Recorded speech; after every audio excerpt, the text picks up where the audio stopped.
The final thing we're going to do is go over things, which is the first part of your, you will be doing a bibliography, a little bit of research first, then we're going to be your digital essay, and things like that.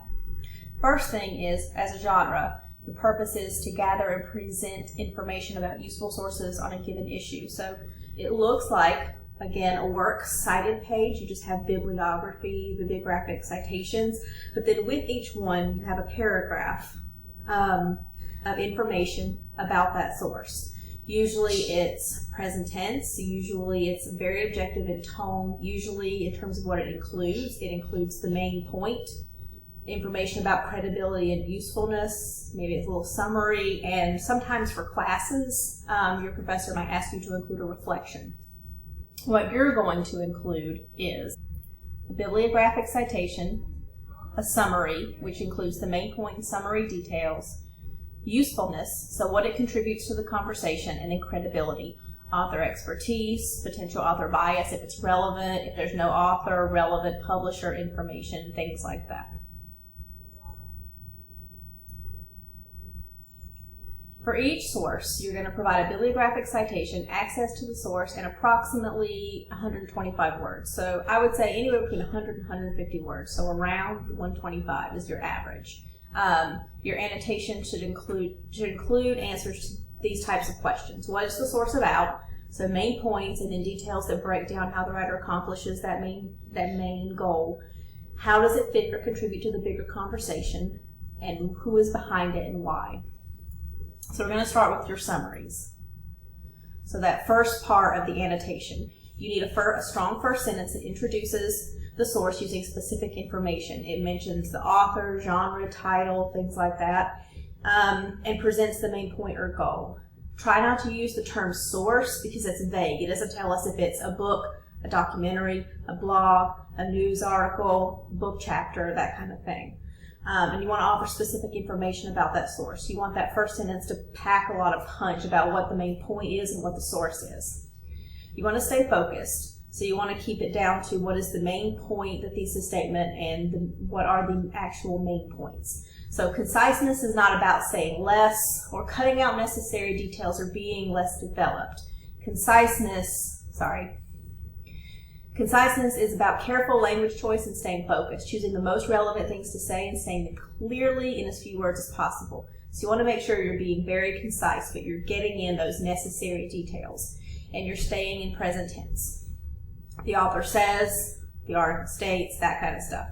This can be tricky. It's okay to use past tense when referencing information the source talks about. For example, the article references the 1994 news article reporting on the shooting that occurred. Well, occurred is past tense, but I started with the article references. So references to what the source itself is saying is in present tense.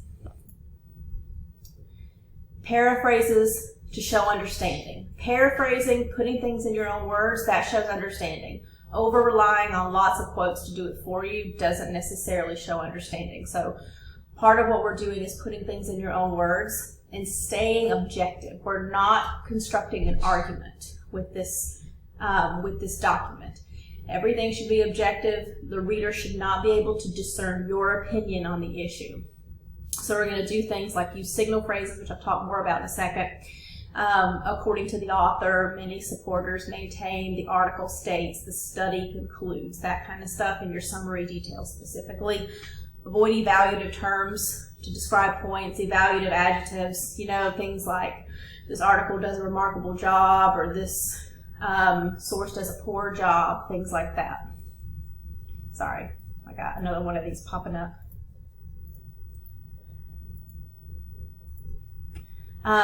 Avoid asking questions, avoid personal pronouns. We'll look at examples of this in the coming slides. So first, here's an example. I used an older source from 1992. Forgive me for that. The source breaks down several aspects of depression. This is just the beginning part, just the summary part of the annotation. The source breaks down several aspects of depression, starting with age groups. The authors do a remarkable job comparing all differences in all ages between children and adolescents. They go in depth about all different causes and types of depression. They also discuss possible outcomes of depression along with treatments. This is a fine summary A better summary would be this book by Muhammad Shafi and Sharon Lee Shafi. So the article, the authors themselves followed, and the specific genre that it is, breaks among various stages of child development from infancy to adolescence. The authors detail bipolar depression and seasonal mood disorders as well as their causes. Finally, they explain possible outcomes, assessments, and treatments of diverse types of depression across varying ages. So a much stronger first sentence, more specific author details, summary details. Here's another example with a strong first sentence and the summary details.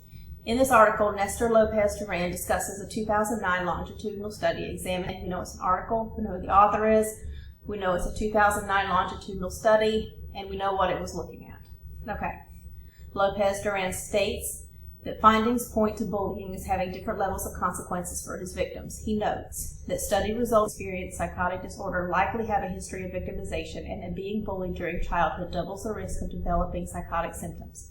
Finally, he examines possibilities why these children are at high risk of developing psychotic disorders and discusses the dose response, which deals with effects based on how often a child is bullied.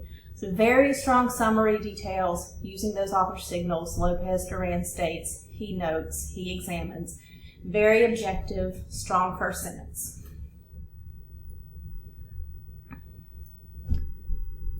What if you can't find the author? What do you do? If you don't know the organization, the company, any of those things. So in this case, they're going to do the American Legion instead of the article, because that's who it's by. So notice there's no author right here. So instead they're going to include information about the organization. The American Legion is a nonpartisan organization devoted to the support of veterans.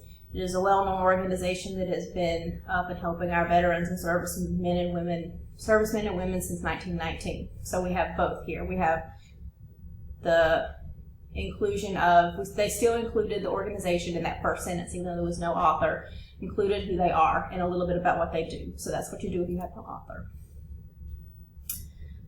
So again, going back to the signal phrases, one of the reasons we use these is it helps create a third-person objective perspective. It attributes opinions and actions to the appropriate party. It creates that writerly distance. Like, according to the article, I know that this came from the article. If you say global warming is real, it sounds like you're saying it. But if you say, according to the article, global warming is real, now I know that you're being objective and you're keeping that writerly distance.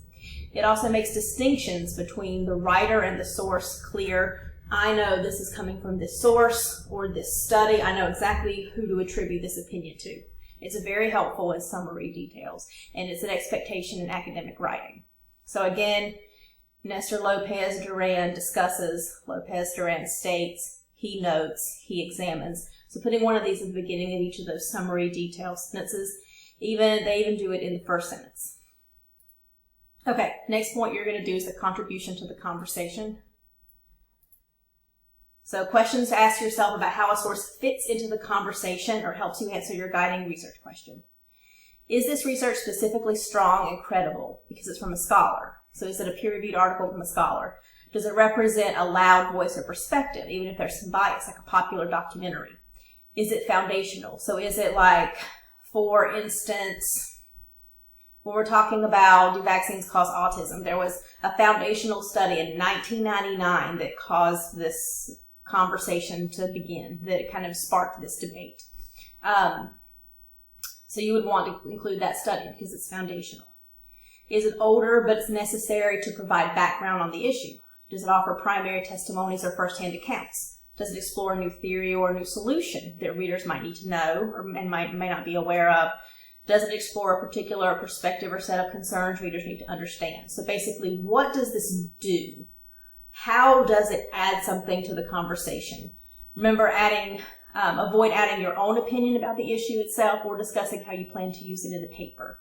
This is about what this source adds to the conversation that's helpful to your audience, to a reader. I want to look at this common error. Sorry, let me get down here. This common error that people will use. So this is the previous example that we looked at The source breaks down several aspects of depression. So that example, they included information about the author, and then they included a note about the usefulness of the contribution of the conversation. The source is very useful for research and in understanding the topic better. This is a common error where people will note that it is useful, but forget to specify why. Why is this useful? How does it help you understand the topic better? What information about the topic does it provide? That's what you want to make sure you cover. So here's an example from one of the previous examples. In this article, Nestor Lopez Ferran discusses, I accidentally moved the window, I didn't mean to do that. So what it adds to the conversation. This is a recent study, so it's recent.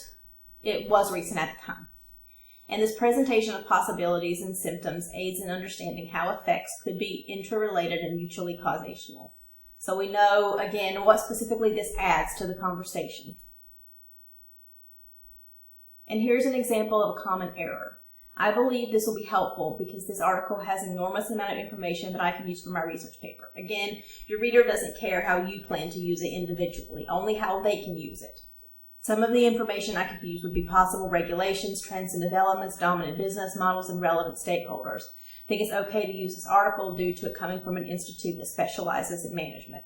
So there's ways you could pull things from this and say, like, this article is relevant because it includes possible regulations, trends and developments, and dominant business models and relevant stakeholders. You could word it that way. But again, you're placing this for everyone, for your readers also, not just what you plan to do with it, which is something you want to avoid. Credibility. So we're going to talk about author background. So what does the author's expertise? Do they have personal, professional, scholarly expertise, something to think about? What proof exists? Does the author have a stake or bias? What are their credentials? Do they have a political slant? So if there is a bias, that's worth noting. Do they have any publications? Do they have specific education or a profession? Like, are they a doctor of psychology at such and such university? What is it that they do that makes them an expert? For instance, Lopez Duran is currently an assistant professor at the University of Michigan, where he researches mood disorders concerning children and adolescents. He also coordinates neuropsychology assessment services at the University Center for Child and the Family and is an editor for child psych research. So again, we know exactly what he's involved in, what his expertise is. So here's the whole thing together. So you have a strong first sentence, followed by summary details, followed by a statement about how it's useful, followed by the author background. And that is the whole thing. And I want to look at a sample bibliography really quick so you can kind of see how it looks. So here's the introduction. And again, the introduction includes a couple of different things. It includes objective language, and it hits 3 prompts. It includes the problem, the reason for the research, and the LOI, the specific question or statement about what the research will explore. So here's what she did. Here's the problem. Multi-level marketing appeals to those desiring to work from home, primarily stay-at-home parents. However, the structure and function of this type of business model has often been compared to the illegal pyramid scheme. Followed by the reason for the research. It is debated whether or not someone can be successful in multi-level marketing and whether or not the business structure is ethical. Followed by the specific LOI. This research will explore the different aspects of multi-level marketing and the different ways that those specific aspects impact those involved. It will also analyze the similarities and differences between pyramid schemes and multi-level marketing. So again, you've got the problem, the reason for the research, and the LOI. Very objective, no thesis statement, no opinion. It specifically gets into what the problem is, what the reason for the research is, and what the research is going to explore. And again, another sample, strong first sentence in this article. Bridget Reed explains the appeal of multi-level marketing during the coronavirus pandemic, followed by summary details. She gives her accounts of interviews with women who were affected. The author explains how someone's need for companionship in a way to make money could lead them to being recruited by an MLM. Reed says, so she's using the author signals as well. Reed says that these companies promise a lot to especially vulnerable women in these times. So again, this writer didn't say that these companies promise a lot to especially vulnerable women. The author did. That's what signal phrases do, what they help clarify. This article was relevant because it discusses the connection between the pandemic and growth in multi-level marketing using personal accounts. So it explains what it adds to the conversation, followed by author credentials. Bridget Reed is a journalist who works for The Cut, a magazine that focuses on life, culture, and politics. She has a Master of Arts from the University of East Anglia. So again, here's how it looks. You've got the introduction, you've got the formatted title, what are the different ways that multi-level marketing impacts those involved, annotated bibliography. You have the introduction, and you have your different sections. Again, this one's a little different because it included a kind of put together the current conversation events section. So we're going to do, this is what you're doing, current conversation. So current conversation, name of the section, followed by the bibliographic citation and the annotation, followed by the next bibliographic citation, annotation, bibliographic citation, annotation. You get the pattern. It looks like a works cited page, but each one gets its own paragraph, and in that paragraph you have your summary, your contribution to the conversation, and the author background. And then your second category is background or context. That is it. And this sample is available on the assignment sheet. If you have any questions, please let me know. Peace.